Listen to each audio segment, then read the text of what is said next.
Hi everyone. तो वैसे आप सब आई होप कि आप लोग मस्त स्वस्थ एवं दमदार होंगे। तो आज हम बात करेंगे क्लास 10th का केमिस्ट्री का थर्ड चैप्टर जिसका नाम है धातु एवं अधातु और उसका एक छोटा सा टॉपिक जिसका नाम है आयन। क्या नाम है? आयन। अब आयन क्या होता है सो समझते हैं।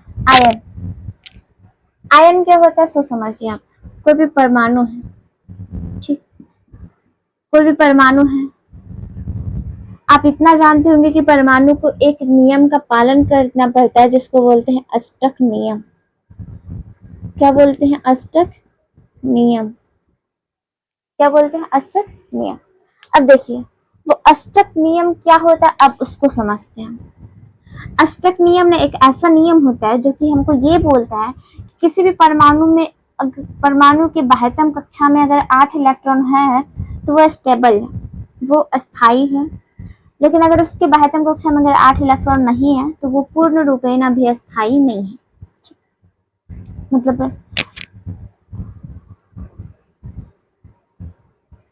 मतलब ये है पी, ठीक।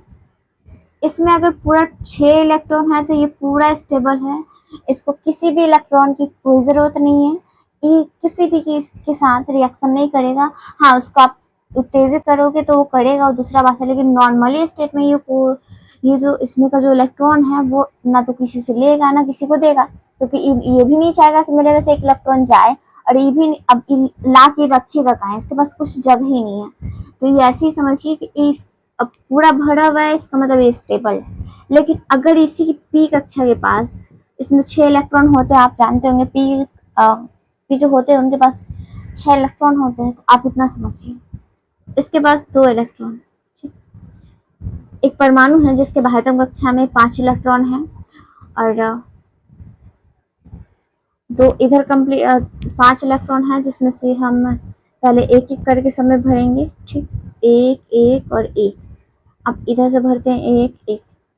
इसके पास 5 इलेक्ट्रॉन है, इसमें एक बच गया।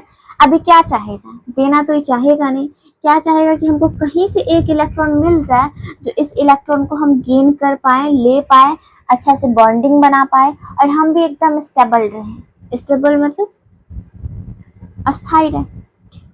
तो वही होता है अष्टक नियम। अष्टक नियम सिर्फ इतना बोलता है कि हम कोई भी पदार्थ है ना, कोई भी परमाणु है, उसके बाह्यतम कक्षा में ना 8 इलेक्ट्रॉन जब तक नहीं होता है तब तक वो अस्थाई होता ही नहीं है। मतलब जब तक 8 इलेक्ट्रॉन नहीं है वो स्टेबल नहीं। इसके बाह्यतम कक्षा में अगर आधा इलेक्ट्रॉन भी है तो इसका मतलब है कि थोड़ा स्टेबल है, ठीक। तो अष्टक नियम यही बोलता है कि किसी भी परमाणु के बाह्यतम कक्षा में अगर 8 इलेक्ट्रॉन होते हैं तो वो अपना उसका अष्टक कंप्लीट हो जाता है, उसका अष्टक पूरा हो जाता है, और वो किसी से ना इलेक्ट्रॉन लेता है ना किसी को देता है। लेकिन जब तक उसके पास 8 इलेक्ट्रॉन न आए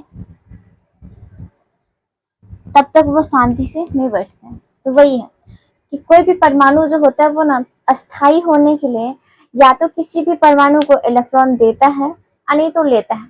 ये दोनों में से कोई करता होगा। सेम इसी तरीके से कि कोई भी आदमी स्टेबल रहने के लिए क्या करता है, तो या तो इलेक्ट्रॉन को देगा नहीं तो इलेक्ट्रॉन को लेगा।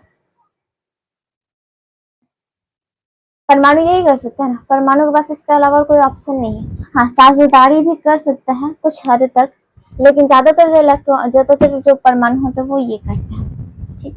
आप इतना जानते होंगे। तो आयन किसको बोलते हैं कि जब कोई परमाणु इलेक्ट्रॉन का त्याग या फिर ग्रहण करते हैं तो उससे धन एवं ऋण आवेश बनते हैं, आते हैं, और उसी आवेश को आयन कहते हैं, ठीक। अब इसके बाद आते हैं आयन के प्रकार। तो आयन के 2 प्रकार होते हैं, एक होता है ऋणायन और एक होता है धनायन।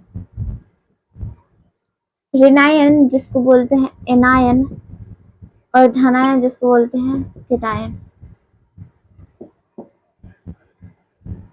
अब देखिए याद करने का ट्रिक तो ऐसे हम नॉर्मल है, काटेगा इसका मतलब प्लस, ऐठेगा इसका मतलब माइनस, काटेगा प्लस, ऐठेगा माइनस, ठीक। वैसे आप अलग तरीके से भी याद कर सकते हो, नो प्रॉब्लम। अब ऋणायन क्या होता है? तो ऋणायन यही होता है कि जब भी कोई परमाणु इलेक्ट्रॉन को लेगा, लेगा। अब जैसे ही इलेक्ट्रॉन को लेगा, ग्रहण करेगा, इसके ऊपर में माइनस चार्ज आएगा और उसी माइनस चार्ज को क्या बोलते हैं, ऋणायन। अब इसमें क्या होता है, इसमें जब भी परमाणु किसी भी दूसरे परमाणु को इलेक्ट्रॉन त्याग करेगा, देगा, जैसे नॉर्मल देगा लिख देते, अच्छा समझ में आता। इलेक्ट्रॉन देगा, त्याग करेगा, तो उसको क्या बोलेंगे, धनायन। ठीक। परमाणु अगर इलेक्ट्रॉन को ले रहा है, इसका मतलब ऋणायन। अगर इलेक्ट्रॉन को दे रहा है, इसका मतलब माइनस। ठीक। आई होप कि आप लोगों को ये समझ में आया होगा।